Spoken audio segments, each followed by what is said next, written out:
प्रभु महावीर के चरणों में वंदन करने के पश्चात परम पूज्य गुरुदेव उप प्रवर्तक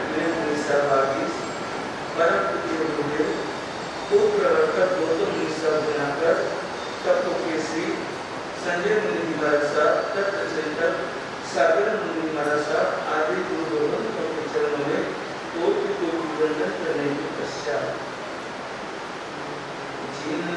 वाणी में आनंद आवे, वाणी में आनंद आवे, जो आवे फिर नहीं जावे, जो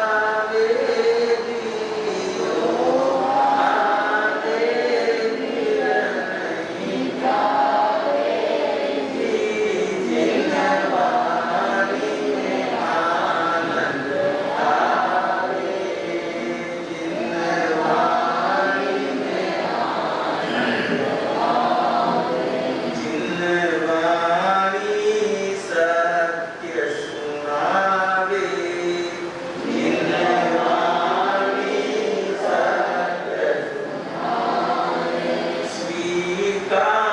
फिर नहीं जावे।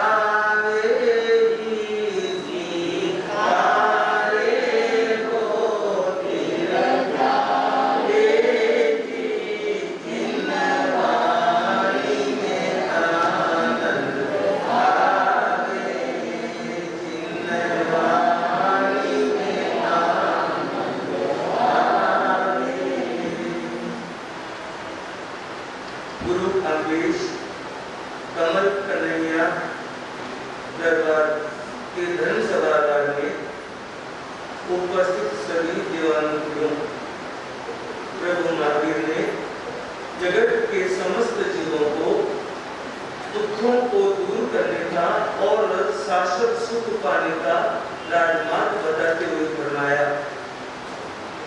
प्रभु फरमाते हैं कि जिस जीव ने मनुष्य जन्म पाकर और इतना समझने के बाद भी 18 पापों को नहीं त्यागा, तो वो व्यक्ति, वो जीव इस दुनिया में आकर के, अपने जीवन में आकर के अपनी आत्मा को कर्मों से भारी कर देता है। और जिन्होंने 18 पापों का परिणाम समझ करके और उनको छोड़ने का अभ्यास किया, वो अपनी आत्मा को पावन और पवित्र बना देता है। ज्ञानी पुरुष समझाते हैं कि 18 पापों में आज 14वां पाप पैशून्य, उसके बारे में आप और हम चिंतन करें। वैसे तो पैशून्य का दूसरा पर्यायवाची शब्द होता है चुगली। चुगली करना, चुगली खाना, ये पैशून्य पाप कहलाता है। प्रभु समझाते हैं कुछ लोगों को फालतू की बातें दिखती है और किसी न किसी व्यक्ति की चुगली खा करके दो पक्षों के बीच में मनमुटाव, झगड़ा, कलह पैदा करके और वो अपने आप को बड़ा खुश अनुभव करता है। भगवान समझाते हैं कि ऐसा करने वाला व्यक्ति नरक का अधिकारी बनता है। और जो इस चुगली की आदत से परेशान है, उसको अपने स्वभाव को सुधारना चाहिए, क्योंकि चुगली की आदत को मिटाने के लिए कोई टैबलेट नहीं होती है। इसके लिए तो अपने मन और मस्तिष्क को समझाना पड़ेगा कि हम किस तरह से चुगली की आदत को कम कर सकते हैं। यानी पुरुष समझाते हैं कि चुगली खाने वाला झूठी सच्ची बातें करके एक दूसरे के प्रति एक दूसरे को भड़काने का काम करता है। और कान भरना, ये भी एक चुगली का पर्यायवाची शब्द है। कोई व्यक्ति की आदत होती है कि वो दूसरे व्यक्ति के कान भरता है, और जब तक कान नहीं भर देता है और उसका परिणाम शुरू नहीं होता, उसको चैन नहीं पड़ता। ऐसे लोगों के लिए प्रभु फरमाते हैं कि ये जो चुगली खाने वाले हैं, इनकी एक बहुत बड़ी विशेषता मानो, चाहे कमी मानो, ये क्या करते हैं, सामने बात चुगली नहीं करते। चुगली कब करते हैं? पीठ पीछे करते हैं, परोक्ष रूप से करते हैं, अप्रत्यक्ष रूप में करते हैं। तो ज्ञानी पुरुष कहते हैं कि जो पीठ पीछे बात करता है वो कायर होता है। अगर सच्चा वीर है और सही बात है तो सामने कहने का साहस होना चाहिए। लेकिन चुगलखोर व्यक्ति तो वैसे ही मायावी होता है और उसके मन में एक कपट होता है कि कैसे करके इन व्यक्तियों को आपस में क्या करना, लड़ाना, भिड़ाना और एक दूसरे में मन मुटाव करके उनको दूर करना। एक शब्द आता है गधा। ज्ञानी पुरुष कहते हैं कि यदि अपने कोई गधा कहे तो उसको हमें पॉजिटिव लेना चाहिए। गैर और गलत और धा मतलब धारणा, जिसकी गलत धारणा होती है वो गधा कहलाता है। इसलिए हम हमारी धारणा को अच्छी रखें और गलत धारणा के दृष्टिकोण से वो व्यक्ति चुगल को क्या करता है, चुगल खाने का काम करता है। और ज्ञानी पुरुष कहते हैं कि निंदा करना, पर निंदा करना, ये चुगलखोर की जो विशेषता होती है वो उसको भोग भ्रमण करवाती है और कर्मों का बंद करवाती है। अब भोग भ्रमण करना हो, चुगली खाने का आनंद लीजिए और भोग भ्रमण से बचना हो तो इस आदत को मिटाने का प्रयास कीजिए। ज्ञानी पुरुष ये समझाते हैं और यहाँ तक भी कहते हैं कि निंदा करो, जरूर करो निंदा, भगवान भी फरमाते हैं, लेकिन निंदा किसकी करनी? स्वयं निंदा करनी, पर निंदा नहीं करनी। जो स्वयं निंदा करता है वो कर्मों की निर्जरा करता है और जो पर निंदा करता है वो कर्मों का बंद करता है। अब हमें सोचना है कि कर्मों की निर्जरा करनी है या कर्मों का बंद करना है। और दूसरी बात, हम निंदक नहीं बने, प्रशंसक बने, क्योंकि एक व्यक्ति को दूसरे व्यक्ति की प्रशंसा भी अच्छी नहीं लगती। अधिकतर अनुभव लोगों में ये प्रवृत्ति होती है, लेकिन जो प्रशंसक होता है वो वास्तव में हलकर्मी जीव होता है। एक व्यक्ति दूसरे व्यक्ति की प्रशंसा करे ये इतना आसान काम नहीं है, क्योंकि प्रशंसा जहाँ पर होती है वहां पर ईर्ष्या होती है। इसलिए ज्ञानी पुरुष कहते हैं कि जो चुगली खाता है वो सामने वाले की पीठ का मांस खाता है। पीठ का मांस खाना और चुगली खाना बराबर है। और कभी आपने चिंतन किया होगा कि चुगली खाने में 3 पक्ष प्रभावित होते हैं। पहला पक्ष तो चुगली करने वाला, दूसरा पक्ष जिसकी चुगली खा रहा है वो, और तीसरा पक्ष चुगली की बात जिसको कह रहा है वो। तो सबसे पहले तो वो व्यक्ति प्रभावित होता है, वो व्यक्ति सामने के लोगों के नजरों में गिर जाता है जो किसी की चुगली करना शुरू करता है। और इस चुगली का परिणाम इतना बुरा होता है कि भाई भाई में झगड़ा, पिता पुत्र में झगड़ा, पति पत्नी में झगड़ा और मित्र मित्र में झगड़ा, तो इतना गलत फहमी हो जाती है। और उस गलत फहमी को लोग क्या कर देते हैं, सही मान लेते हैं। हमारे पास रामायण का प्रसंग है और ज्ञानी उससे समझाते हैं कि जो व्यक्ति निंदा करता है उसका क्या काम होता है कि उल्टी को सुलटी करे, उल्टी को सुलटी करे और सुलटी को उल्टा करे। बुराई सब जगत की तेनत जग चुगल कहा। वो उल्टी बात को सुलटी, सुलटी को उल्टी, उनका काम ही है। तो रामायण में वर्णन आता है मंथरा राशि का, और मंथरा ने कान किसके भरे? केकई के कान के।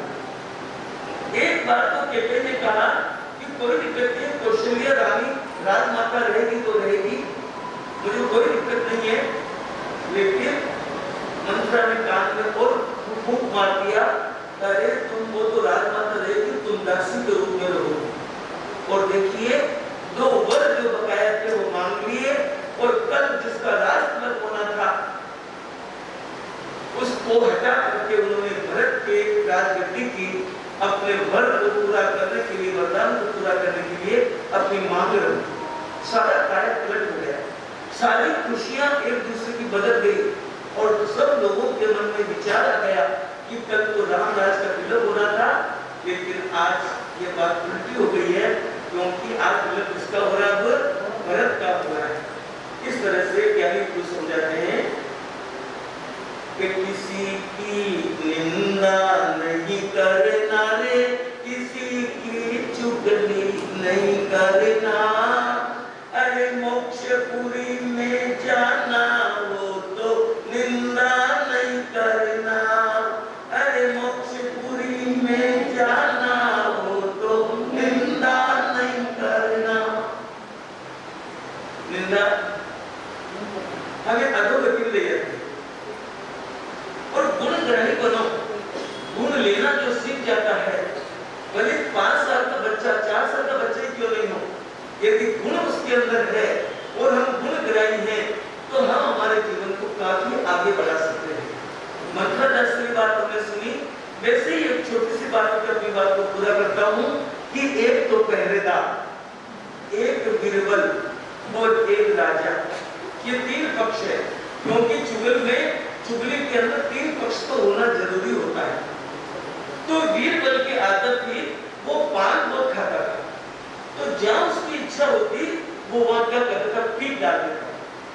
पहरेदार ने निवेदन किया उनको, बीरबल आपसे निवेदन है कि हर जगह पीक नहीं छूटते, लेकिन बीरबल भी उसको सबक सिखाना चाहता था और उसने उसकी बिल्कुल भी परवाह नहीं की।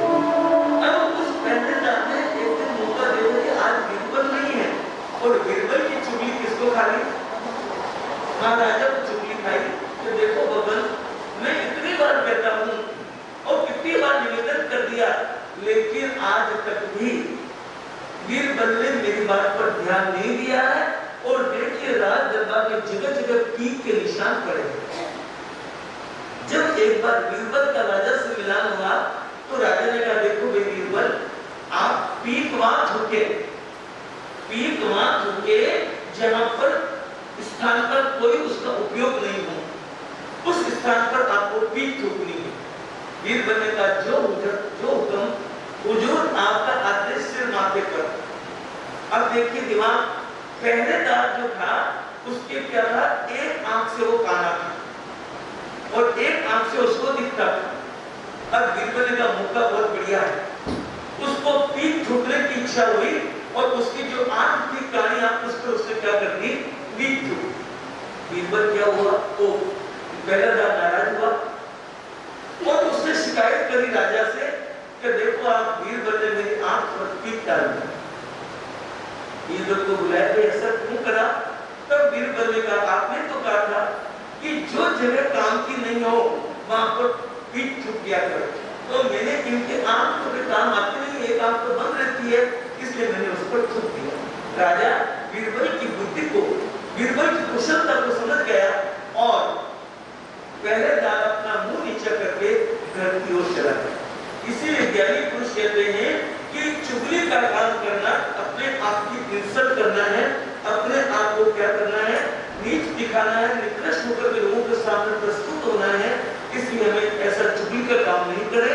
विषय तो बहुत लंबा है, लेकिन बात को संक्षेप में करता हुआ कि जब एक राजपुरोहित किसी ब्राह्मण के रोज राजा के दरबार में आना और एक श्लोक सुनाना, और राजा श्लोक सुनकर के उसको एक मोहर दे देता, और राजा बड़ा खुश था राज उससे, ब्राह्मण से। लेकिन राजपुरोहित ने सोचा, वो भी ब्राह्मण का एक ऊंचा रूप होता है कि ये तो मेरा कभी स्थान ले लेगा, इसने इसका पत्ता कैसे काटना। तो उसने एक बार हाथ जोड़ के निवेदन किया, देखो ब्राह्मण देवता, आप मेरे बहुत करीब हो, मैं आपको सद्भावना से कहता हूँ कि आपको राजा बहुत पसंद है आपको और बहुत खुश रहते हैं, लेकिन एक बात समझा रहा हूँ कि ये तो राजा है, कभी भी बिगड़ जाए तो अपने को कोई भी दंड दे सकते हैं। और आप जब उनके सामने बोलते हो ना, तो थूक उछल जाए, थूक का एक कण भी उनके ऊपर लग जाए तो वो नाराज हो जाएंगे, कोपित हो जाएंगे। इसलिए जब भी उनके पास जाओ, अपना श्लोक सुनाओ, तब मुंह के क्या बांधना, कपड़ा बांधना। ब्राह्मण बहुत सीधा था कि ठीक है। तुरंत मौका देखा, राजा को कहा देखिए मैंने देख रहा हूँ कि एक व्यक्ति जो अपने आप को ब्राह्मण कहता है वो रोज आपके चरणों में आता है, लेकिन मैं आपको बताता हूँ कि उसमें अंश मात्र भी ब्राह्मणत्व नहीं है। वो तो शराब पीता है और शराब पी करके अगर यह महल राजदरबार में आता है तो अपने दरबार की इंसल्ट होती है। राजा ने कहा ऐसा हो तो नहीं सकता है, मैं प्रमाण करके फिर उसका पता लगाऊंगा। कि देखो मैं आपको बताता हूँ कि जिस दिन वो कपड़ा बांध के मुंह पे आएगा उस दिन समझ लो वो शराब पी करके आएगा। इधर तो राजा को भड़का दिया और इधर ब्राह्मण को बेटा दिया। अब वो ब्राह्मण अगले दिन गया और अपना श्लोक सुनाने लगा। राजा सामने बैठे हुए थे और मुंह के कपड़ा बांध दिया। राजा ने कहा वो हो, राजपुरोहित की बात तो बिल्कुल सच निकल रही है। और श्लोक सुनाने का गुस्सा आया राजा को कि आज मैं तुम्हारी गरीबी हमेशा के लिए खत्म कर देता हूँ। ब्राह्मण को क्या पता उनके मन में कोई ऐसी बात है। ब्राह्मण खुश हुआ, एक रुपका लिखा खजांची के नाम कि इसको 500 सोने की मोहरे दे दे। और नीचे वो लिख दिया कि मोहरे देने के बाद इसका नाक काट ले। अब वो पर्ची समिति राजकोष में जाने लगा और वो सब दूर से कौन देख रहा है, राजपुरोहित देख रहा है। अरे ये तो मेरा पासा उल्टा हो गया, मैंने तो शिकायत करी और इसको तो आज क्या मिल रहा है, एक्स्ट्रा पुरस्कार मिल रहा है। और रास्ते में जाते जाते को रोका, अरे ब्राह्मण देवता रुको, आपको पता नहीं है क्या, आपको तो बख्शीश दिए ना रुपये की 500 मोहरे की। हाँ, पहले इस पर मैं ठप्पा लगाऊंगा, जब आपको कोषागार से पैसा मिलेगा मोहरे मिलेगी। वो सीधा था कि तो ठप्पा लगा के आ जाओ, और वो ठप्पा तो लगाया नहीं और वो चला गया राजकोष में। और खजांची को कहा कि देखो राजा साहब का आदेश है और मुझे आप क्या करो 500 मोहरे दे दो। राजा ने पूरा पढ़ा कि मोहरे देने के बाद में नाक भी काटना है। और खजांची को क्या पता कि किसका रुपया है, कौन आदमी है, उसको 500 मोहरे दे दी। और गर्दन को पकड़ी, तलवार को निकाली, छुरी चाकू जो भी साधन निकाला, उसके नाक को काट दिया। उसने ये क्या कर रहे, ये क्या कर रहे? उन्होंने कहा मैं कुछ नहीं कर रहा, जैसा राजा का आदेश होगा वो ऐसा कर रहा हूँ। अब वो ब्राह्मण को बेचारा देख उसका इंतजार कर रहा है कि ठप्पा लगा के आवे, लेकिन वो आया नहीं। तो राजा के पास पहुंचा, भगवान मैंने यहाँ से गया और रुका तो उसने राजपुरोहित ने लिया है, अभी तक आया नहीं। और थोड़ी देर बाद में वो राजपुरोहित भी आ गया, नाक को पट्टी बंधी हुई थी। और जब ब्राह्मण को देखा कि नाक कटा हुआ नहीं है तो क्या कारण है, जो ही राजपुरोहित आया और ब्राह्मण की बात सुनी, वो सारा माजरा समझ गया। नाक किसकी वजह से कटी, चुगली की वजह से नाक। इसलिए ज्ञानी पुरुष कहते हैं कि ऐसे कामों से बचो। और ऐसे लोग हमेशा एक दूसरे को लड़ाने का काम करते हैं, झगड़े का काम करते हैं। इसलिए कहने कहा कि निशाना चूके चोट का, नजर बाज की चूके, 100 जूते खाने पर चुगलखोर नहीं छूटे। उसकी आदत नहीं छूटती, आदत पड़ गई चुगली खाने की तो वो खाएगा और उसका परिणाम अंत में उसको पूरा भोगना पड़ेगा, पछताना पड़ेगा। जिन लोगों को घर में दीवारें खड़ी करने की आदत है, जिन लोगों को घर के अंदर भाई भाई की झगड़ा कराने की आदत है, वो उस आदत को इस चातुर्मास के पावन उपलक्ष्य में उसको क्या करें, छोड़ने का अभ्यास करें। इसलिए एक कवि ने लिखा, छोड़ो छोड़ो पे शून्य का पाप बड़ा भारी हो, छोड़ो छोड़ो पे शून्य का पाप बड़ा भारी हो, सुन जो ते नर नारी सगला ज्ञान सुन, सुन जो ते नर नारी सगला ज्ञान सुन, चुगलखोर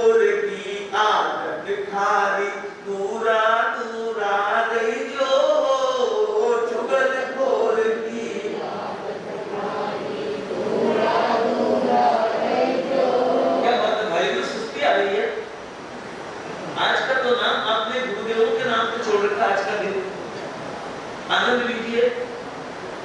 छोड़ो छोड़ो पे शून्य का पाप बड़ा भारी हो, छोड़ो छोड़ो पे शून्य का पाप बड़ा भारी हो। सुन जो थे नर नारी सगला ध्यान सुन, सुन जो थे नर नारी सगला ध्यान सुन। चुगली मोटो जहर को अब गुण ही प्रगटावे हो, चुगली मोटो बीज जहर को अब गुण ही प्रगटावे हो।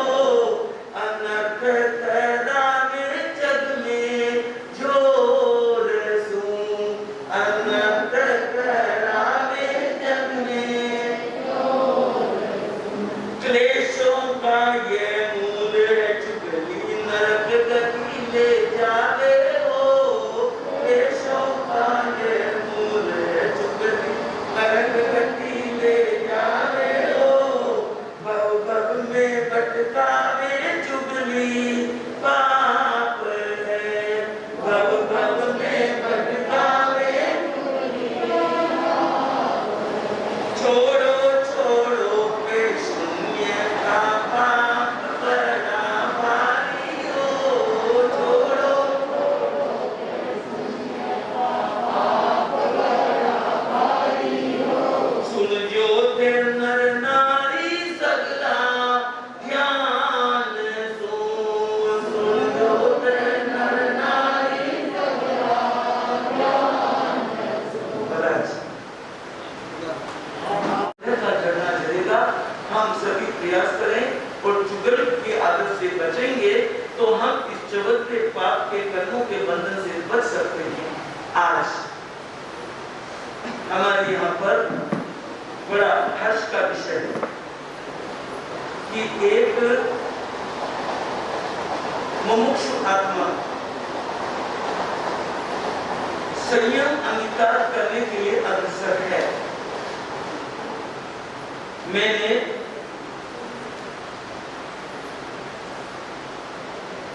ब्यावर में देखा कि एक सह परिवार भिक्षा ले रहे थे, पति उसने कहा अंकल जी आप कितने साल के हो गए?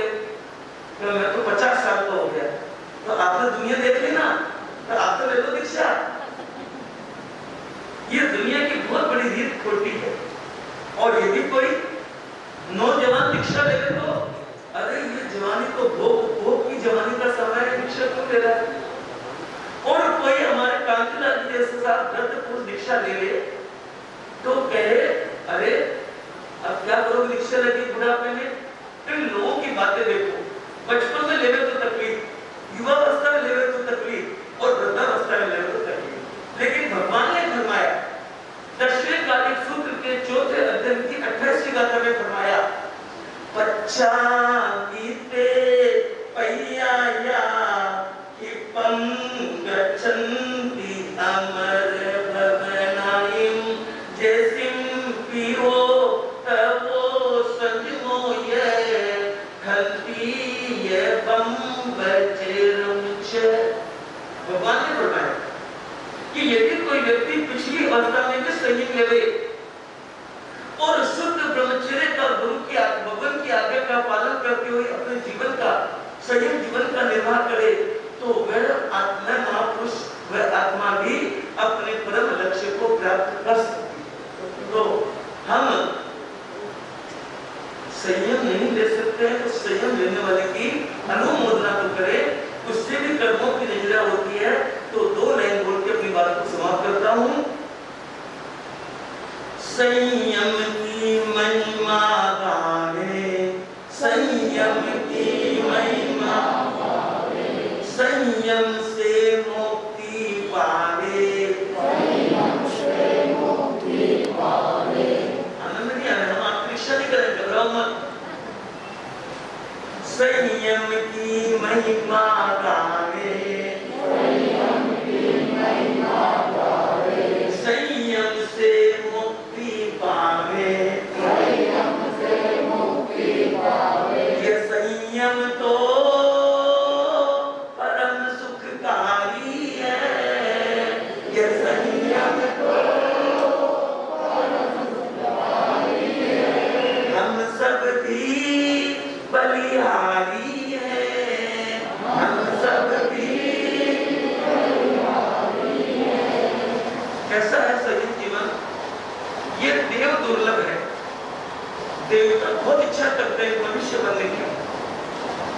मनुष्य नहीं बन पा रहे और वो इच्छा करते हैं कि हम भी संयम ग्रहण करें, लेकिन वो तो एक मुकाफी भी नहीं कर सकते, सिर्फ कैसे ग्रहण करें। तो ज्ञानी पुरुष समझाते हैं कि देव दुर्गा मानव जीवन पाकर के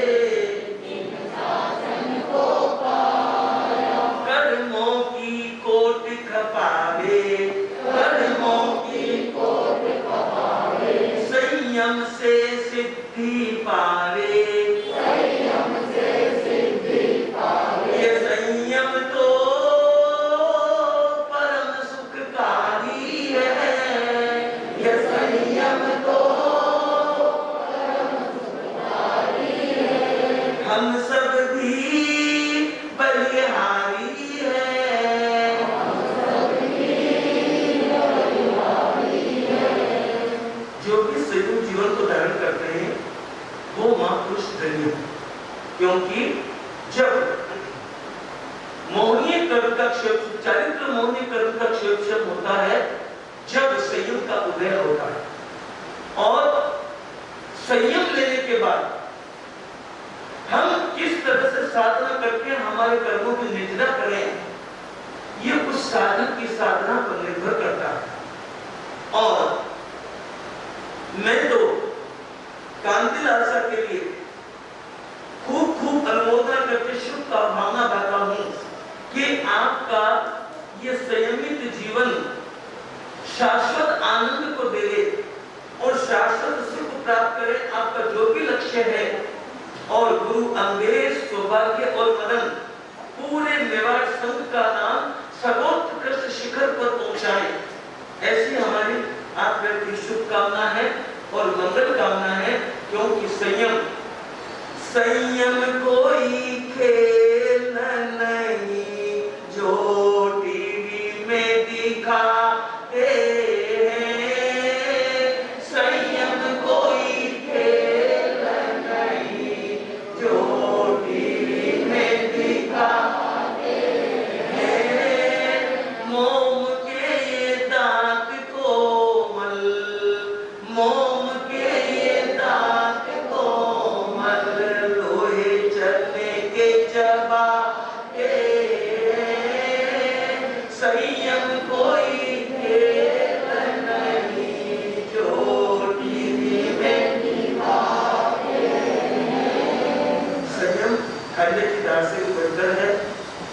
प्रभु ने तो फरमाया है कि ये मनुष्य जीवन तो मिला है ना, ये सिर्फ संयम के लिए मिला है। हम संयम नहीं ले रहे, ये तो हमारी सोच है, लेकिन मानव जीवन संयम लेने के लिए ही मिला है। और जब भी आपको मुक्त अवस्था में जाना होगा, सिद्ध गति में जाना हो, तो फिर क्या लेना पड़ेगा? संयम को लेना ही पड़ेगा। तो अच्छा नैतिक भाव में ले लो, हमारे पास जगह भी बहुत खाली है। सोचो, विचार करो, चिंतन मनन करो। ये संयम जीवन हमें मनुष्य जीवन जो मिला है, आपसे पूछूं क्या नरक के जीव संयम ले सकते हैं क्या? क्या देवता संयम ले सकते हैं क्या? क्या विदेश के जीव संयम ले सकते हैं क्या? तो संयम तो ले सकता है। तो आज हम इस बात का प्रण करें कि संयम लेने की भावना तो रखें, क्योंकि भावना रखते रखते कभी आयुष्य पूर्ण हो जाए या उत्कृष्ट रसायन आ जाए तो तीर्थंकर गोत्र का बंद हो जाता है।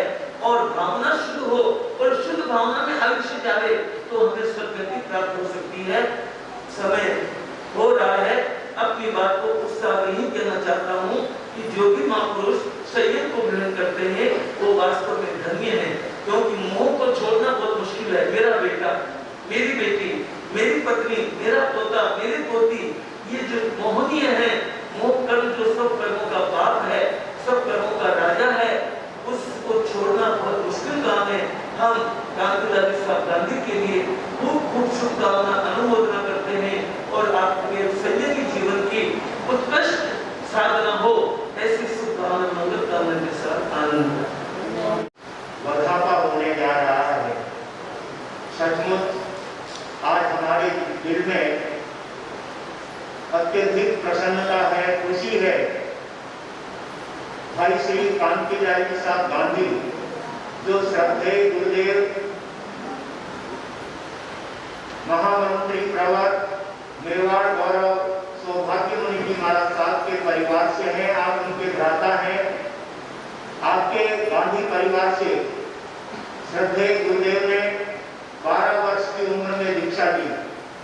उनके मातुश्री नाथ कंवर जी ने दीक्षा ली, उनकी बहन उगम कंवर जी ने दीक्षा ली। और आपको कहते हुए बहुत प्रसन्नता होती है, भाई श्री कांतिलाल जी गांधी, जिनकी धर्म पत्नी धर्म सहायिका तीर्थ श्री जी, महासाध्वी तीर्थ श्री जी ने इनसे पहले ही अपना रास्ता तय किया और 65 दिन का संथारा उन्होंने ग्रहण किया। 63वें दिन उन्होंने दीक्षा ली और 65वें दिन उनका संथारा सीख गया। जिस दिन उनकी 63 की तपस्या चल रही थी, उस दिन उन्होंने साध्वी समुदाय के अंदर दीक्षित होकर के अपने जीवन को पंच महादत्त में जोड़ने का कार्य किया। और इसके लिए मैं मुमुक्षु श्री कांतिलाल जी को धन्यवाद देता हूँ कि उन्होंने धर्म सहायक बनकर के अपनी धर्म सहायिका को जिन शासन में प्रवर्तित करके उनकी आत्मा का कल्याण का मार्ग प्रशस्त किया। और आज स्वयं वे जिन शासन के उस उत्तम मार्ग पर आरूढ़ होने जा रहे हैं, न केवल मेवाड़ संप्रदाय के लोग ही, लेकिन आज सकल जैन समाज के अंदर इस बात की प्रसन्नता है, खुशी है कि हमारे श्रद्धेय गुरुदेव सौभाग्य मुनि जी महाराज साहब के रिक्त स्थान को पूरा करने के लिए उनके छोटे भ्राता कांतिलाल जी साहब ने अपने जीवन में एक लक्ष्य बनाया। लगभग मेवाड़ के अंदर उदयपुर और बावली न्यायालय में 21 वर्ष तक आपने वकालत की सेवा दी है।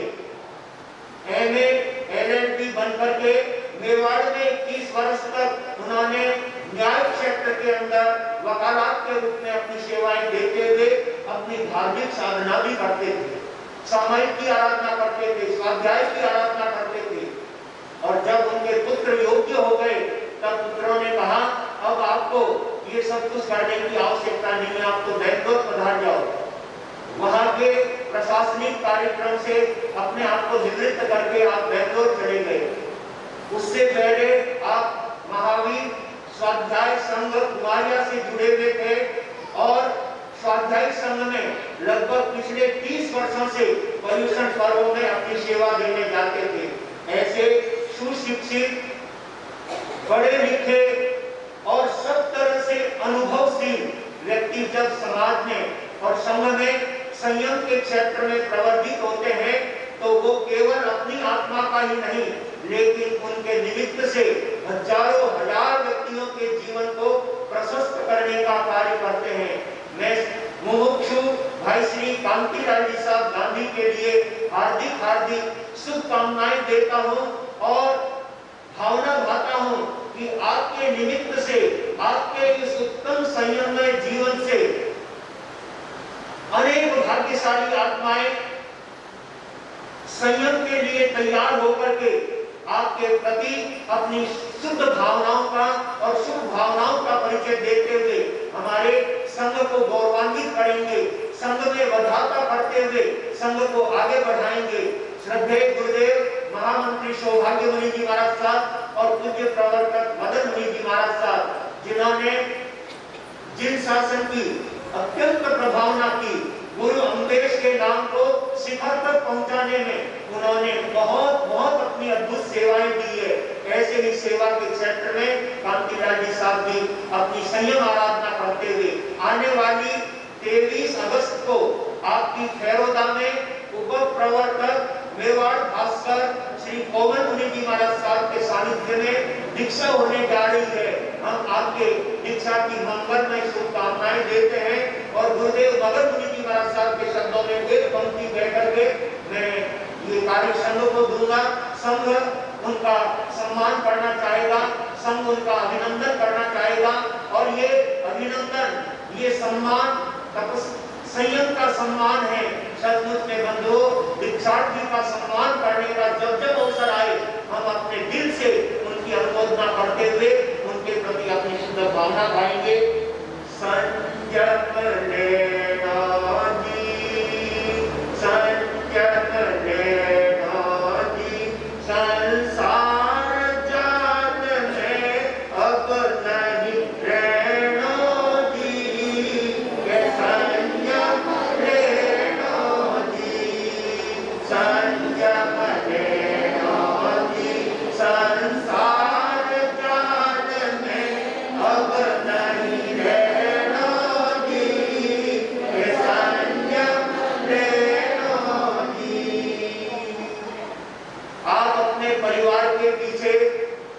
दो पुत्र विमल कुमार जी और रविंद्र कुमार जी दोनों पुत्र सुयोग्य हैं। आपके पुत्र वधू भी बहुत गुणवान है, समझदार है और उन्होंने अपने पिताश्री को ऐसे उत्तम धर्म मार्ग पर जाने के लिए अपनी अनुमति प्रदान करके उन्होंने वीर पुत्र होने का अद्भुत कार्य किया है। जिन शासन के अंदर जो पुत्र अपने पिता को संयम मार्ग में अग्रसर करने के लिए अपनी तरफ से पहल करते हैं, वो पुत्र वीर पुत्र कहलाते हैं। हमारी धर्म सभा में सरोज बहन दौलत राज जी ताते हमारे धैर्य मुनि जी महाराज साहब की सांसारिक पत्नी सरोज बहन आज यहाँ पर उपस्थित है। उनके पुत्र वो भी आज यहाँ पर उपस्थित है, उनकी पुत्र वधू भी यहाँ उपस्थित है, उनकी पुत्री और पुत्री जवाई भी उपस्थित है। सचमुच में उस परिवार ने ऐसे रत्न को संयम में प्रवर्धित होने के लिए अनुमति दी, ये बहुत बड़ा आदर्श कार्य किया है।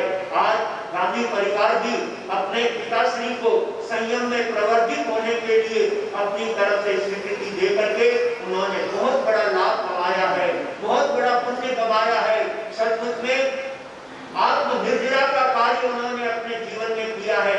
मैं श्री कांति रानी साहब गांधी के इस संयममय जीवन की शुभकामनाएं करते हुए हमारे श्रद्धेय कमलपुर दिवाकर उप प्रवर्तक श्रद्धेय विनय मुनि जी महाराज साहब आदि थाना 5 की ओर से उनके संयम की मंगलमय कामना देता हूँ। आपका यह संयम आपके आत्म कल्याण में आगे बढ़े, जिन शासन की आप प्रभावना करें और गुरु अम्बेश सौभाग्य मदन और कोमल के नाम को आगे बढ़ाएं और जिन शासन की महती प्रभावना करें। अब मेवाड़ संप्रदाय का उदय होने जा रहा है, ऐसे मेवाड़ संप्रदाय के प्रति हार्दिक हार्दिक ढेर सारी मंगल कामनाएं देते हुए मैं कांतिलाल जी को पांचों संतों की ओर से आशीर्वाद देता हूँ कि वे अपने शुभ कार्य में खूब आगे बढ़े। आज हमारे बाहर से भी कई बंधु आए हुए हैं, अवसर आने पर उनकी बात कहूंगा। अभी मैं ये मंच संघ को देना चाहता हूँ भाई श्री प्रकाश जी नाहर और हमारे संघ के अध्यक्ष श्रीमान रघुराज साहब लोढ़ा, फूलचंद जी साहब नाहर, जिन्होंने इस चातुर्मास में अपनी अद्भुत सेवाएं दी है। वे इच्छा करेंगे, वे चाहेंगे कि हम ऐसे मुमुक्षु आत्मा का जो हमारे अम्बेश गुरु के और गुरु सौभाग्य मदन के समुदाय में समर्पित हो रहे हैं, उनके प्रति आज सबके हृदय में अहोभाव है, अत्यधिक प्रसन्नता है। भाई श्री कांतिलाल जी साहब गांधी जो अपनी मुमुक्षु भावना लेकर के संयम में प्रवर्तित होने जा रहे हैं। बारे में सुन तो लिया था कि हमारे आराध्य मेवाड़ के आराध्य हमारे आराध्य गुरुदेव श्रवण संगीत महामंत्री पूज्य गुरुदेव सौभाग्य मुनि, जिन्होंने हमें आज ये पहचान दिलाया, आज ये मेवाड़ संघ का जो एक दिव्य दृष्टि देखकर जो गठन किया हुआ आज आपके सामने है। परंतु उसी परिवार का जिसमें पहले भी देव दीक्षा हुआ, अभी वापस उनके दादा दीक्षा लेने जा रहे हैं, यह एक और भी सुंदर अवसर है और बहुत ही बड़ा मेवाड़ संप्रदाय के लिए जैसे अभी मुझे फरमा रहे थे कि एक नया उदय होने वाला है। वाकई में हम भी चाहते हैं कि इस नए उदय के हम लोग सबकी साक्षी बने। मैं ज्यादा नहीं कहता हूँ, इतना ही कहना चाहता हूँ कि मुमुक्षु आत्मा आप अपने कर्म की निष्ठा करने के लिए सही पथ पर आगे बढ़े हैं। मैं मेवाड़ संघ मुंबई की तरफ से और सभी संस्थाओं की तरफ से, महिला मंडल, नवीन मंडल, कन्या मंडल की तरफ से आपके इस संयमी जीवन की हम लोग खूब शुभकामनाएं बधाई देते हैं और प्रभु से यही प्रार्थना करते हैं कि आपका संयमी जीवन निर्विघ्न आगे बढ़ता है। आपको 10 बजे यहाँ से ठीक यहाँ से पधारना है आचार्य भवन के लिए। तो हम सबसे पहले आपका संघ के द्वारा स्वागत करना चाहते हैं, आप आगे बढ़ाएं।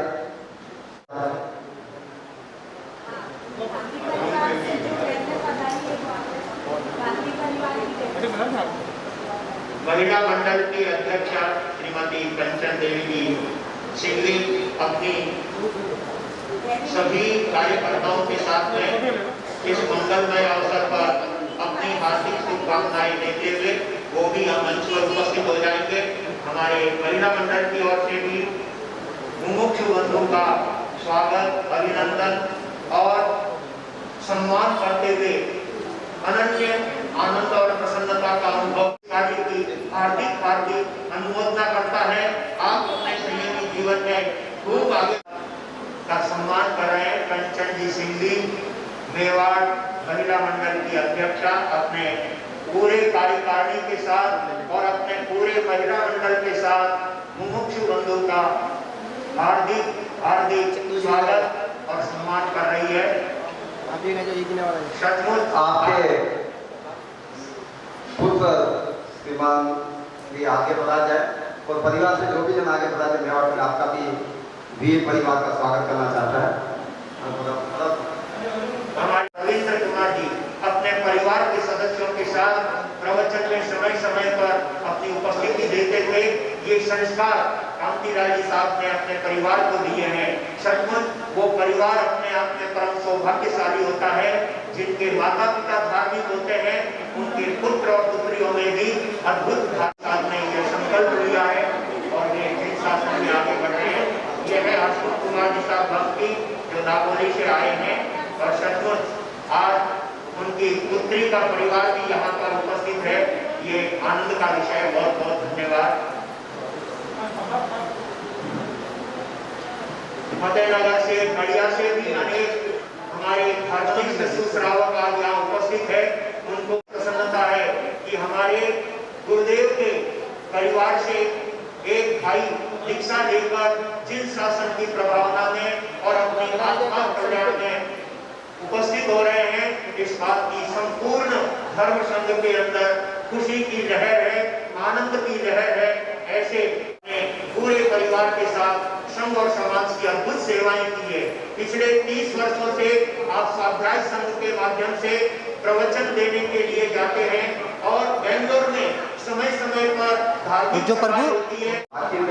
दीक्षार्थी के पुत्र वधुओं का भी महिला मंडल की ओर से सम्मान हो रहा है, जिन्होंने अपने ससुर जी के मार्ग को प्रशस्त करने के लिए उन्होंने भी अपनी मंगलमय कामनाएं और शुभकामनाएं संप्रेषित की है।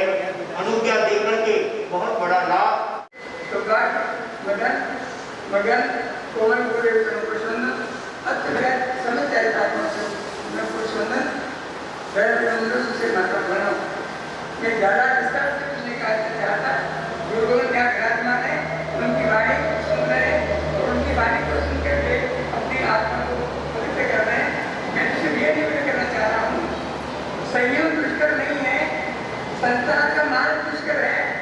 कितना कठिन होता है संसार के दुख को सहन करते हुए अपने जीवन को बिताना। समाई करना कितना सरल है, पेश करके आराम से बैठे बैठे समाई करनी पड़ती है, कोई परेशानी नहीं, किसी प्रकार की दिक्कत नहीं होती। लेकिन संयम की बात तो आगे की बात है, हमें समाई करने में हमारे को दुख होता है, सुख की बात तो अलग ही है। समय कैसे करेंगे, प्रत्याख्यान कराते हैं, समय का मात्रा नहीं होती है, ये दुखी है ना। जब बात ही आते हैं समय नहीं होती है, दुखी तो है ना। जब सुख की अनुभूति करना चाहेंगे तो समय की इच्छा होगी, अगर दुख की अनुभूति करना चाहेंगे हमको संसार के अंदर परिवर्तन करते हुए दुखी उठाना पड़ेगा, सुख कभी नहीं मिलने वाला है। संसार को छोड़े बिना कभी भी मोक्ष नहीं हो सकता। भगवान ने फरमाया जब तक हम संसार में रहेंगे मोक्ष नहीं हो सकता। मोक्ष की अभिलाषा करने के लिए स्वयं के मार्ग को अग्रसर होने के पहले समय के उत्कृष्ट भाव में आना। जब तक समय के उत्कृष्ट भाव में नहीं आएंगे तब तक हम स्वयं को विकार नहीं कर सकते। पहले मेरे को प्रतियोगी याद नहीं था, समय करता था, समय की बातें नहीं आती थी। गुरुदेव का सपना जो मालूम हुआ, उन्होंने कहा कांति तेरे को प्रतिमा आता है क्या?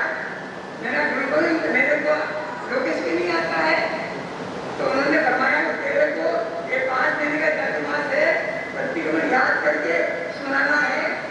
मैंने आज्ञा फरमाया गुरुकुल, मैंने उस दिन पार्टी दी थी, 1 महीने के अंदर प्रतिमा तैयार हुआ, समय नहीं मिलता था, दिन भर पढ़ते रहता था, हर की तैयारी करनी पड़ती थी।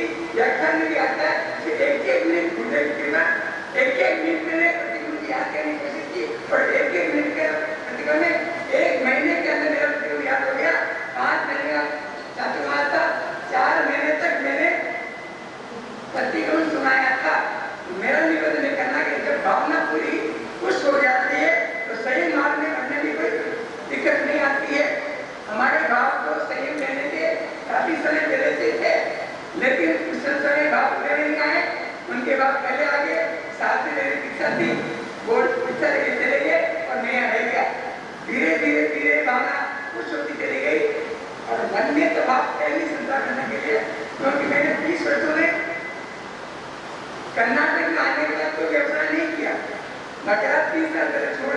भाई मैंने किया था, मेरे बाप के यहाँ रहते, तो मेरा एक नियम करना है, संयम सरल है, ज्यादा नियम नहीं करना चाह रहा हूँ, एक ही प्रार्थना करना चाह रहा हूँ। आज तक जितनी भी जितनी आत्माएं विराजमान है और सारी आत्माएं विराजमान है, उन समस्त आत्माओं के साथ में अनंत काल से अनंत की बार जन्म करते हुए अनेक जन्म बनाए, माता पिता पूरे परिवार एक के नीचे लगा करके नारकिता के जीवन में मैंने आपकी आत्मा को इसी प्रकार कष्ट पहुंचाया, कहीं जीवन में भी आपकी आशाता की हो, कष्ट पहुंचाओ, अत्यक्ष अप्रत्यक्ष सब सुने। हमारी मेरी ओर से अंतर क्षमा करता हूँ, आप मुझे सूचना करें। दूसरी बात नहीं करना, मेरा अगर को परीक्षा है, मैं चाहता हूँ कि सभी आत्माएं आकर के मेरे को आशीर्वाद प्रदान करें और ये सुभाव पाए मेरे इस सही जीवन की ओर अग्रसर करके मैंने जिस बात को सुना है उस बात का साक्षी बने और मेरे सभी पद में चलने के लिए उत्साहित करें और शरीर प्रदान करें। इसी बात के साथ ये दिन हमारी सब चाहिए खुशी बंधन बार बार बंधन जय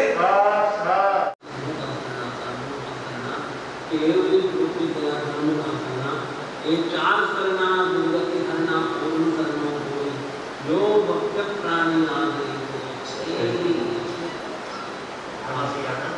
सबका प्रथम मंगल पाठ भी हो गया है और मुमुक्षु को भी मंगल पाठ सुना दिया गया है और 23 तारीख हमारे सामने है। सभी भाग्यशाली अपनी अनुमोदन की भावना और उसके साथ जिनकी दीक्षा की भावना हो वो विचार बनावे और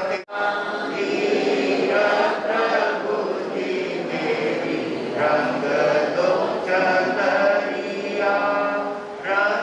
दो चुनरिया, रंग दो चुनरिया, रंग दो चुनरिया, रंग दो चुनरिया, रंग दो चुनरिया, वीर प्रभु जी मेरी रंग दो चुनरिया, वीर प्रभु जी मेरी रंग दो चुनरिया।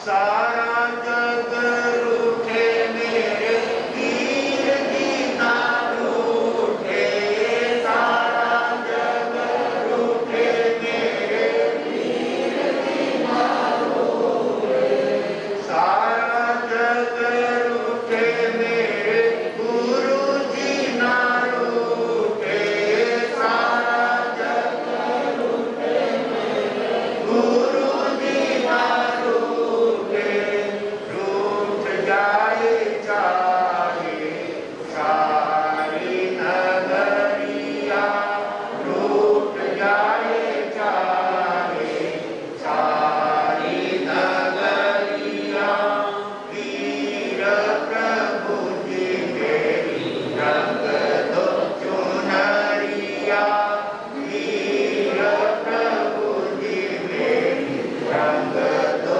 चुनरिया। को भावपूर्वक वंदन।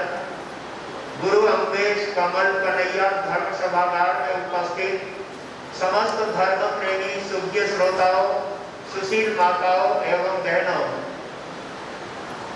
परमात्मा का और गुरु का जब जब सानिध्य मिले उनके चरणों में बैठकर अपनी जितनी जितनी भाव विशुद्धि बनाएंगे हम अपनी आत्मा को उतना ही पावन बनाते हुए चले जाएंगे और पावन बनी हुई आत्मा को सुख और आनंद की प्राप्ति होगी। ऐसे आनंद के क्षेत्र में अपने जीवन को जोड़ने के लिए दान, शील, तप और भावना, ज्ञान, दर्शन और चारित्र तप की आराधना जीवन के अंदर आवश्यक है। और इस संदर्भ में अपने यहाँ पर चंपक सेठ की कथा चल रही है, जिन्होंने दान के क्षेत्र में अभय दान के कड़ी में उन्होंने जो उत्तम कार्य हंस को बचाने का किया, उस कार्य को लेकर चंपक सेठ के जीवन में क्या उपलब्धियां हासिल होती है, ये बात यहाँ पर कथानक के द्वारा बताई जा रही है।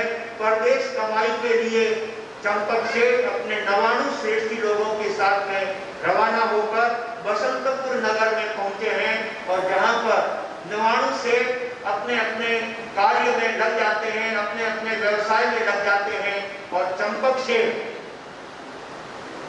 उसे कोई कार्य नहीं करना था। वो तो अपने नसीब पर और पुण्य पर भरोसा लेकर के चल रहा था। जिस हंस की उसने सुरक्षा की, उस हंस ने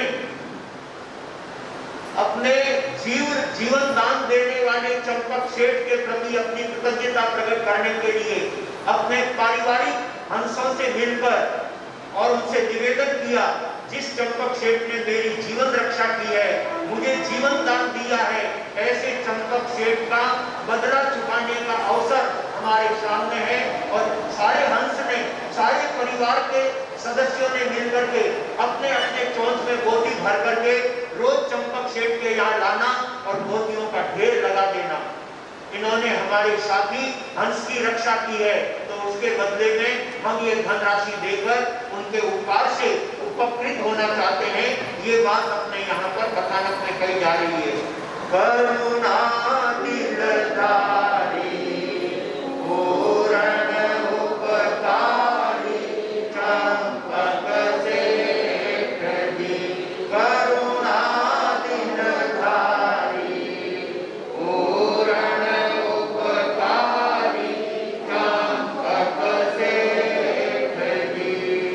तीजे चौथे दिन सब आशा मोती भेंट में लाशा, जहाँ तक ठहरो आप यहाँ पे, जहाँ तक ठहरो आप यहाँ पे, सेवा यही बजासा हो करुणा दिलधारी पूर्ण उपकारी चंपक सेठ दी, करुणा दिलधारी पूर्ण उपकारी चंपक सेठ दी।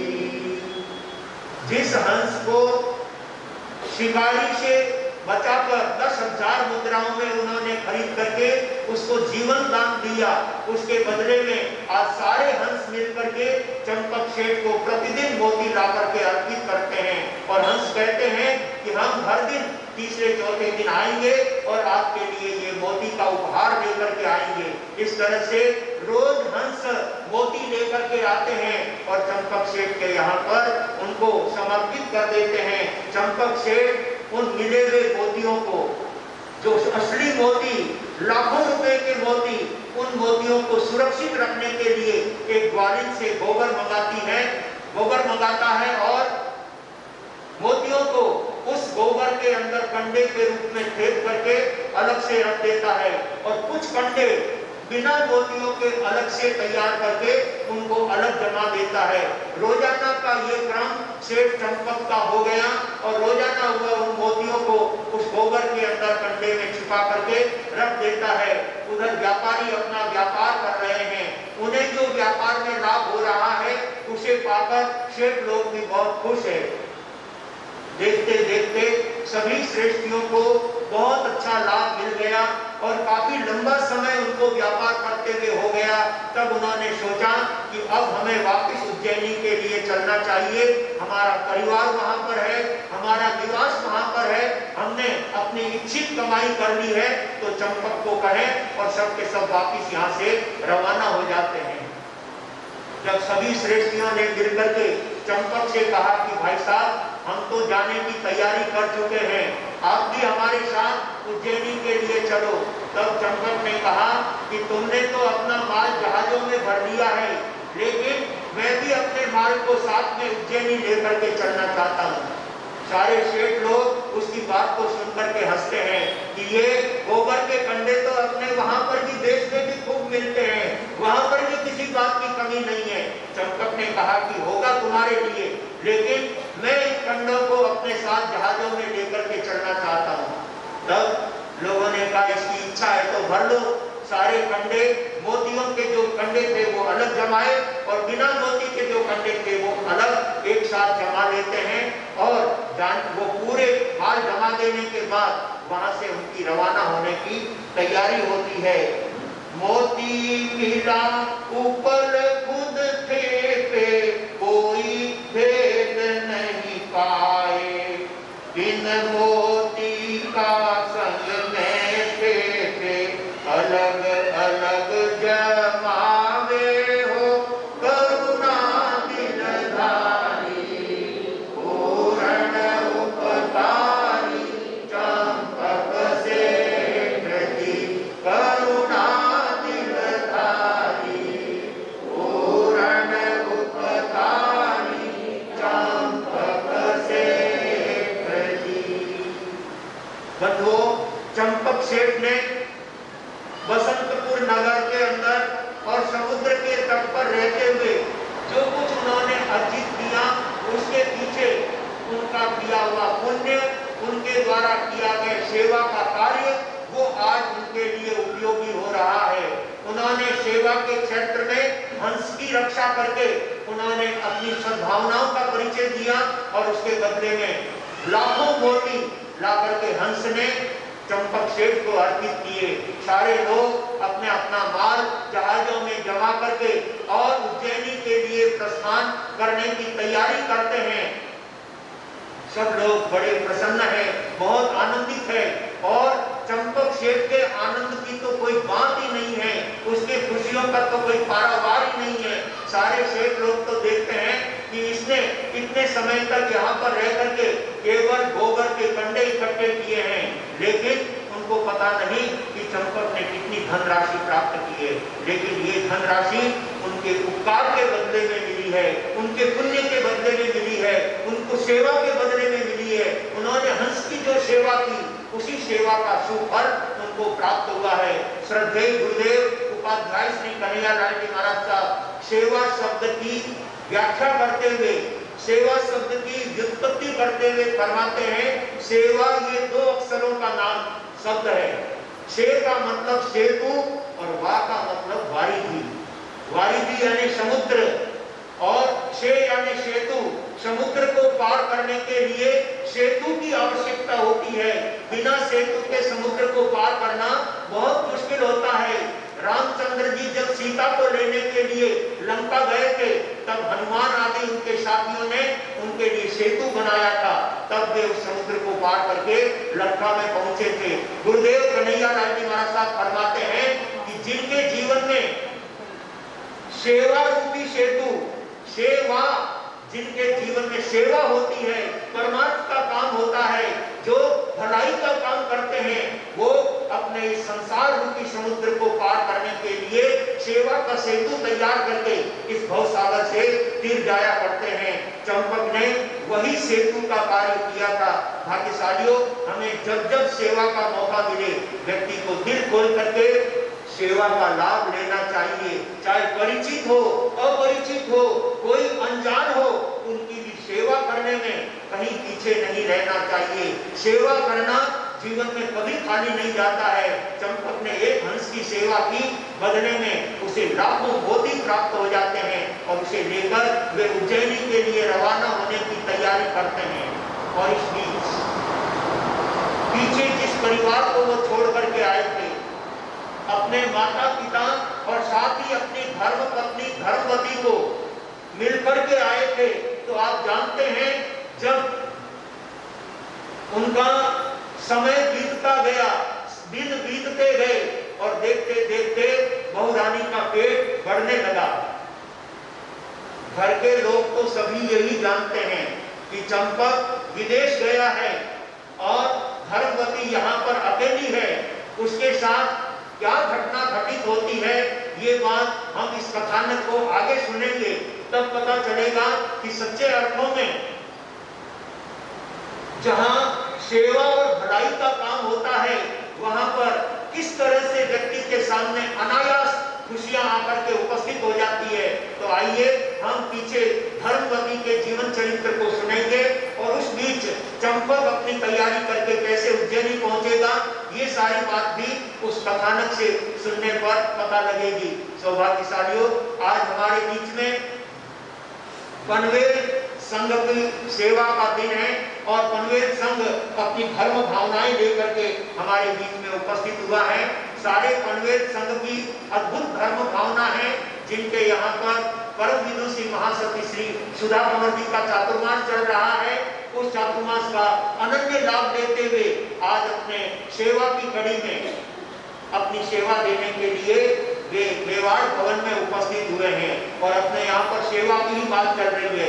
सचमुच जो गुरुदेवों की सेवा देते हैं, जो संयम के लिए सेवा देते हैं, जो धर्म साधन के लिए सेवा देते हैं, वो अपने जीवन में अद्भुत लाभ प्राप्त करके अपने जीवन को परम प्रसन्न बनाने वाले होते हैं। आज हमारे बीच में भाईंदर से भाई श्री रतन राय प्रसाद नागौरी वे भी उपस्थित हैं और इस मेवाड़ भवन के ट्रस्टी हैं। ऐसे सेवाभावी श्रावक जब हमारे धर्म संघ में आते हैं तो हमारे संघ का उत्कर्ष करते हैं, हमारे संघ में सहयोग करते हैं। भाई कंवरलाल जी साहब पीपाड़ा, भाई सोहनलाल जी साहब बादरेचा कड़िया से हमारे बीच आए हैं, जो हमारे श्रद्धेय गुरुदेव सौभाग्य मुनि जी महाराज साहब की दीक्षा स्थली और उन्हीं की पुण्य स्थली सचमुच बंधुओं, ऐसे क्षेत्र में रहने वाले श्रावक भी अपने आप में धन्य हैं, जो ऐसे पुण्य क्षेत्र में रह करके गुरुदेवों के प्रति अपनी सेवाएं देते हैं। और हमने भाई सोहन जी की अद्भुत सेवाएं देखी है। बिहार सेवा के अंदर हमेशा वे अपना सहयोग करते हैं। कड़िया में पधारने वाले साधु साथियों की बहुत अच्छी सेवा देते हैं। तो कंवरलाल जी साहब पीपाड़ा, फतेहनगर में आने वाले समस्त साधु साथियों की बहुत अच्छी सेवा देते हैं। बस ऐसे सेवा देने वाले समस्त श्रावक श्राविकाओं को मैं बहुत बहुत धन्यवाद देता हूं और अपनी बात निरंतर आगे आप सुनते रहेंगे। चंपक सेठ की ये कथा चल रही है और 2 दिन से पीछे बंद थी, आज वापिस उस कड़ी को हमने प्रारंभ किया है। किस तरह से चंपक सेठ के जीवन में खुशहाली आती है, क्या आनंद प्राप्त होता है, किस तरह से वो अपने माता पिता से मिलेंगे, किस तरह से वो अपनी धर्मवती से मिलेंगे, ये बात तो कथानक के क्रम से हमें सुनने को मिलेगी। परंतु जो भी अच्छे कार्य अपने जीवन में करता है, परमार्थ के कार्य करता है, भलाई और उपकार के कार्य करता है, वो अपने जीवन में सदा प्रसन्नता को प्राप्त करता है। बस उसी प्रसन्नता को अपने जीवन में प्राप्त करने के लिए जब जब हमें सेवा का अवसर मिले उसका लाभ लेकर हम अपने संघ का गौरव बढ़ाएंगे, अपनी आत्मा को परमार्थ के कार्यों से जोड़ने का कार्य करेंगे। हमारे कोरेगांव संघ के भाई बहन, साथ ही अंधेरी और विले पांडे और साथ ही सांतापुर, इधर मरार, कांदीवली, बोरीवली आदि के श्रावक प्रतिदिन अपनी धर्म भावनाओं का परिचय देकर प्रवचन के बीच सामायिक की आराधना करके धर्म प्रवचन का लाभ लेते हैं, सत्संग का लाभ लेते हैं और अपने जीवन को धन्य और सफल बनाते हैं। बस इसी कड़ी में हम आगे बढ़ते जाएं। आने वाली 20, 21, 22 अगस्त को यहाँ पर सामूहिक तेले तक की आराधना की जा रही है। उसमें आप अपना नाम लिखा चुके होंगे, अन्यथा अपना नाम उसमें लिखाने का ध्यान रखें। 20, 21, 22 अगस्त को सामूहिक तेले तक का आयोजन और 23 तारीख को सभी तेले तपस्वियों का पारना यही मेवाड़ भवन में होगा। और उस दिन गुरुदेव श्रद्धेय मरुधर केसरी मिश्री जी महाराज साहब एवं शेरे राजस्थान लोकमान्य संत रूपचंद जी महाराज साहब की जन्म जयंती के अवसर पर उनके गुणानुवाद 23 तारीख को यहाँ पर किए जाएंगे। जो भी भाग्यशाली उसमें लाभ लेना चाहते हैं वो अपना अपना नाम उसमें जोड़ने का प्रयास करेंगे। प्रतिदिन अलग अलग जगह से श्रावक गुरु का सेवा देने के लिए यहाँ पर पधारते हैं। इसी कड़ी में हमारे आप बीच में पनवेल श्री संघ का गुरुदेव का दिया हुआ एक निश्चित दिन है। उस दिन पनवेल संघ से वहाँ पर गुरु मैया सुधा कंवर जी महाराज साहब आदि थाना का चातुर्मास होते हुए भी आप अच्छी संख्या में पधारे। मैं मेवाड़ से मुंबई की तरफ से आपका पूरी पूरी प्रशंसा करता हूँ और धन्यवाद देता हूँ कि आपने गुरुदेव के प्रति अपने सच्ची भक्ति को याद रखा। श्रीमान सेदर जी खेलोदिया, मंत्री राकेश जी संचेती और कोषाध्यक्ष विजय जी श्रीमान के सानिध्य में श्रावक संघ महिला मंडल, आयुष मंडल, कन्या मंडल से एक बस पूरी कर लेकर बढ़ा रहे। एक बार फिर आपको मेवाड़ से मुंबई की तरफ से धन्यवाद। साथ में आज हमारे इस सभा में बाहर से अतिथि के रूप में श्रीमान हसमुख जी बम्बू की जो दापोली से हमारे बीच में पधारे हैं, श्रीमान कंवरलाल जी साहब पीपाड़ा जो फतेहनगर से हमारे बीच में पधारे हैं, श्री सोहनलाल जी साहब माध्यजा जो बढ़िया से बता रहे हैं, और श्रीमान प्रथमलाल जी साहब नागौरी जो वीर परिवार की ये सांसद पहुंची महाराज साहब जिनका चातुर्मास मेवाड़ कटाल रहे हैं, उनके दाता हैं, वो भी आज हमारे बीच में पधा रहे हैं। और इनके साथ भी और भी पधारे हुए महानुभावों का मैं मेवाड़ संघ की तरफ से हार्दिक हार्दिक स्वागत अभिनंदन करता हूँ। साथ में हमारे मेवाड़ संघ, महिला मंडल, नवयुग मंडल, कन्या मंडल के जो भी पदाधिकारी बता रहे हैं, उनका भी हार्दिक हार्दिक स्वागत अभिनंदन करता हूँ। अब मैं आज के वक्तव्य के क्रम में कन्वेंस से सेनल जी साहब बता रहे और जमन भगवान महावीर स्वामी के पुरुष वंदन, जय आत्मा आनंद देवेंद्र शिव महेंद्र, जय गुरु अमृत सौभाग्य मदन कोमल, जय गुरु प्रेम उगम विजय राज विजय प्रभा हो सच्चे बंधन, सुदर्भा पाठ में विराजित कन्हैया कुल दिवाकर, उपप्रवर्तक विनय मुनि जी माता वागीश, उपप्रवर्तक गौतम मुनि समारा साहब एवं आदि थाना 5 के चरणों में त्रिवार वंदन। आज 18 तारीख और पनवेल उपसंघ की सेवा का दिन है। हालांकि पनवेल में भी परम पूज्य सुधाकर जी महाराज साहब का चातुर्मास बहुत ही अच्छा एवं प्रवचन बहुत ही अच्छा चल रहा है, फिर भी लगभग हम 50 जने का सदस्य यहाँ लेके आज सेवा में उपस्थित हुए। ये गुरुदेव का आदेश है, इसलिए हमको करना ही है। पनवेल का चातुर्मास भी बहुत अच्छा चल रहा है, लेकिन फिर भी हम आज यहाँ आए हैं आपकी सेवा के लिए। साथ ही में श्री संघ पनवेल की ओर से यहाँ विराजित सभी चारित्रिक आत्मा की सुख शांति पूछते हुए आपके उत्तम स्वास्थ्य की मंगल कामना करता हूँ एवं यहाँ पर विराजित सभी तपस्वी भाई बहनों की सुख शांति पूछता है एवं आपके तप की अनुमोदना करता हूँ। साथ ही आपसे निवेदन है कि पनवेल में भी आप पधारे और वहाँ पर विराजित सुधाकर जी महाराज साहब आदि थाना 5 का प्रवचनों का दर्शन का लाभ ले रहे। जय जिनेंद्र, जय माता। बूढ़ी मैया होते हुए भी आप यहाँ पर पधारे और आप यहाँ पर सेवा दे रहे हैं, और हम भी मेवाड़ संघ मुंबई की तरफ से बूढ़ी मैया के चरणों में स्वास्थ्य अनुकूलता और स्वास्थ्य सुख शांति पूछते हैं।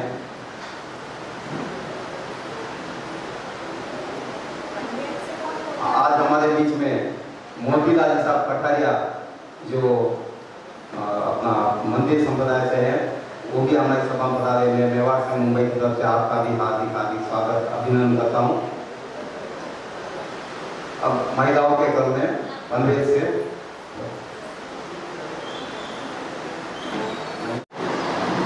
नगर नगर, शहर शहर, गांव गांव विचरण करके धर्म की आराधना करने और करवाने वाले ऐसे सभी गुरु पर भगवंतों को एवं पाठ पर विराजित सभी साधु संतों को मेरा सादर जय जिनेंद्र। आज हमारा गुरुदेव ने सौभाग्य मुनि जी ने हमको ये जो 18 तारीख दी है, लेकिन यहाँ आने के बाद में हमें यही लगता है कि हम बहुत बहुत सौभाग्यशाली है कि ऐसे चारित्र आत्मा के हमको दर्शन करने का और व्याख्यान का हमको लाभ मिला है। गुरुदेव, आज 1 घंटा हमने आपका व्याख्यान सुना, आपके शब्दों पे जो वजन था सही में वो हमारे दिल में उतर गया। अब चंपक मुनि का जो आपने व्याख्यान सुना, ऐसा लगता है हम रोज आके सुने, इतना हम एक्साइटमेंट हो गए। और इसी कड़ी में हम पनवेल महिला मंडल की तरफ से और पनवेल संघ की तरफ से आप सभी चारित्र आत्मा की सुख शांति पूछते हैं एवं आपके स्वास्थ्य की मंगल कामना करते हैं। हमारे पनवेल में भी बहुत बहुत बहुत अच्छा चातुर्मास है। परम पूज्य डॉक्टर सुधा कंवर जी महाराज साहब का हम वहाँ पे रोज व्याख्यान सुनने जाते हैं और एक एक अलग अलग टॉपिक पे हमको हमारा माइंड वो खोल रहे हैं, वो हमारे लिए बहुत सौभाग्य की बात है। और यहाँ पे विराज आने वाले सभी आप सभी को भी नम्र निवेदन करते हैं, एक दिन जरूर पनवेल सुधा कंवर जी महाराज साहब के दर्शन के भी लाभ ले और व्याख्यान का भी लाभ ले, आपको जरूर आनंद आएगा। जय जिनेंद्र, जय